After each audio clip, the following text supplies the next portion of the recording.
Hey, this is Rick. How you doing? I'm gonna read some stuff from Thomas More, Care of the Soul.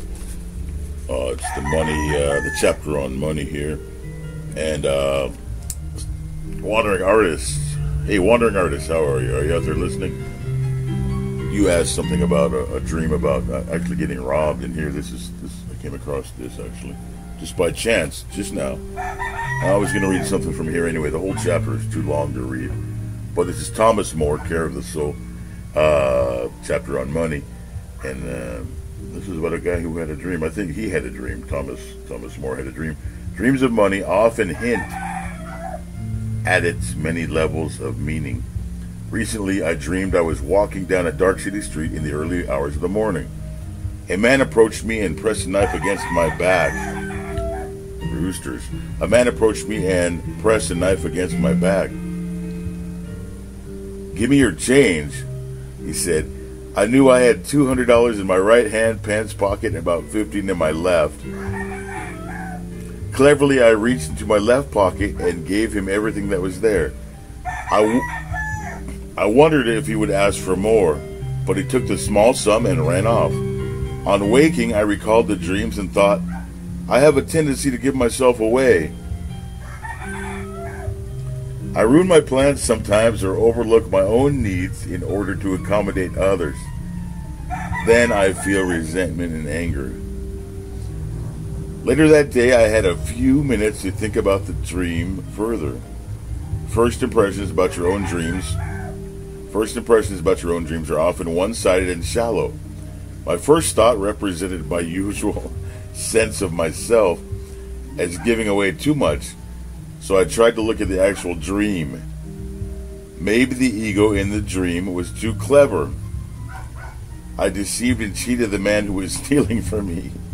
Actually, he said I deceived and cheated the man who was stealing from me. The dark street, a strong image in the dream, was asking me for change. I had noticed in the dream the careful use of the word change. That's right, I was thinking about why would he say change?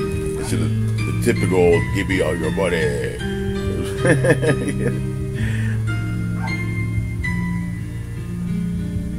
I had noticed in the dream the careful use of the word change. Was I being asked to change my ways? To engage in the exchange of the city's darkness? To give something of real value to my own needy shadow side? Is there a flip side to my tendency to give myself away? Do I also hold back my wealth with a false sense of cleverness? With too much thought in the dream, without hesitating, I found a way to outwit the dark street with my duplicity, my two pockets. This dream, I think, gave me needed instruction in the economics of the soul.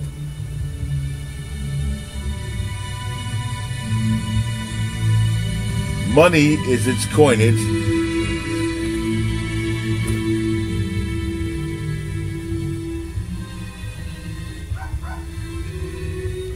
Money is its coinage and make economics of the soul. This dream, I think, gave me needed instructions in the economics of the soul. Money is its coinage and may take the form of passion, energy, talent, or commitment.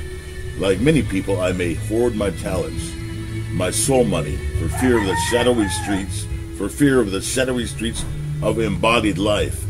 I may divide my resources, hoarding the greater share while at the same time being prepared to lose small quantities. As is often the case, my dream invited me to consider aspects of my character that I'd prefer to keep hidden and unexamined. With regards to money's shadow, it's important to be neither moralistic nor literal. For example, the pleasure of hoarding can be seen as an archetypal quality of money itself, which becomes soul-denying only when it is the only way we deal with money, or when we use it for purely personal reasons. One of the things one does with money is to gather it together and hold it. Yeah, I understand that. This is the breathing in in Sardello's image. Okay, we'll have to check out that guy Sardello. Sardello, Sardello. This is the breathing in Sardello's image. If shadow is not acknowledged, however, the hoarding may be carried out with feelings of guilt, a sign that we are trying to do two things at once. Enjoy money's hoarding shadow and yet maintain innocence. A corporation making large profits may feel the weight in its pockets and decide to give some away. It has two choices. Its gift could bring it more deeply into community, where its power and responsibility would be properly placed. Or the company might try to outwit its guilt in some clever scheme, in which it seems to be to give away its profit, but actually makes more in tax benefits. In the first case, money quite naturally buys a way into community. In the second case, a corporation or an individual may think that they are getting away with something by manipulating communal economics.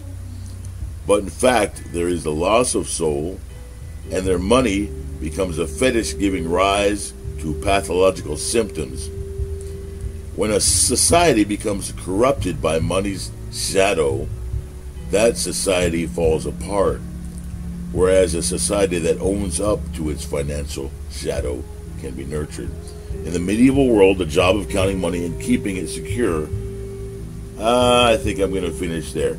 All right, that's a few minutes of talking about money from the mind of Thomas More, and that was kind of like I